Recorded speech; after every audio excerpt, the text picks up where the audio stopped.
aussi au niveau de ses qualités, parce qu'à la elle a fait des vraies choses intéressantes. C'est une jument qui est particulièrement dure, mais reste à savoir comment elle va se comporter sur les 700. On regarde son échauffement. Tiens, là, de face, c'est jamais évident de juger les allures ici, mais... On écoute son entraîneur, Alexis.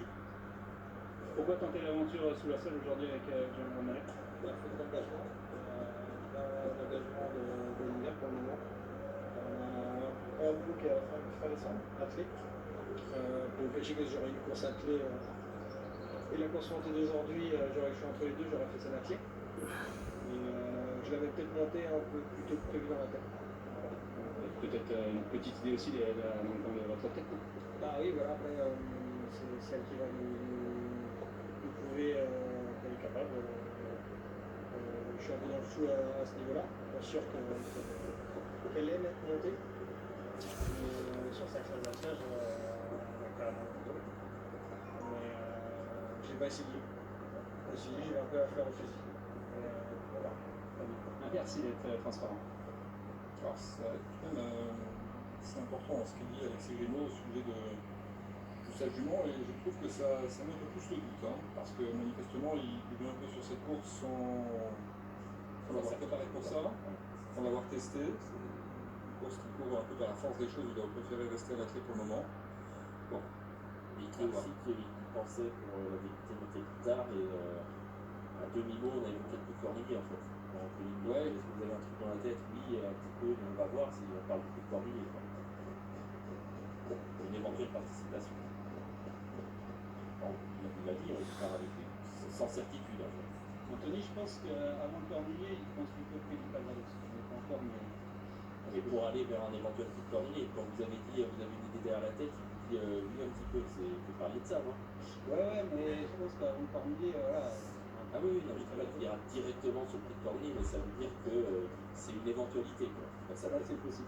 Je me dépêche, j'ai quelques infos, Anthony, pour le 8 jours de fête. Nicolas Vazir m'a dit qu'il a pris beaucoup bien cet été à l'attelage. Désormais, ça devient compliqué parce qu'il a terminé deuxième sous la selle. Il a eu un très bon comportement. Il avait un enraînement ce jour-là.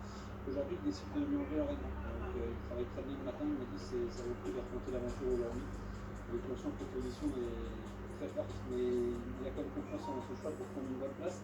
Et sachez que Martial Gillard m'a précisé que le tête de Nantes est très convaincant lorsqu'il court avec un laps de temps d'environ un mois. Donc le timing est parfait depuis sa deuxième place du 26 octobre à Enghien. Il n'avait pas les œillères descendantes la dernière fois. On fait un petit changement de ce côté-là. Encore, il m'a dit il y a 3 J qui me font très peur. Mais voilà, son choix était parfait. Il va regarder la qualité de l'engagement. C'est difficile de ne pas faire cette course. Le jour de fête, trop monté déféré des 4 pieds, c'est 3 courses, une victoire, une deuxième place et une disqualification. Mais, voilà, c'est un profil vraiment à surveiller. Oui, et puis je les avais dit, hein, je trouve que c'est un peu la jument difficile à placer aujourd'hui dans un choix, dans un ticket, parce qu'elle a gagné Groupe 1. Elle est ferrée certes, mais elle a très rarement été déférée dans sa vie. Oui, puis elle a des très bonnes perfs, justement ferrées. Donc, oui, parce qu'elle a fait quasiment toute sa carrière ferrée de toute façon. Forcément, elle s'est placée au niveau groupe déjà, hein, c'est clair. Et elle a plusieurs courses dans les jambes. Donc en valeur pure, c'est une bonne chance en principe. Sa dernière course athlète n'était pas mauvaise. De novembre, le pressant, elle a.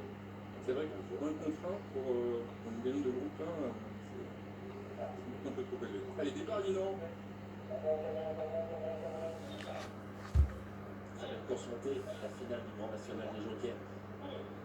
Jacaranda à l'extérieur, le favori.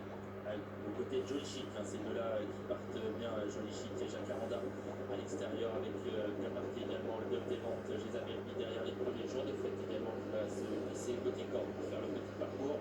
Jacaranda qui débute pour cette spécialité est plutôt à l'arrière pour le moment. Les deux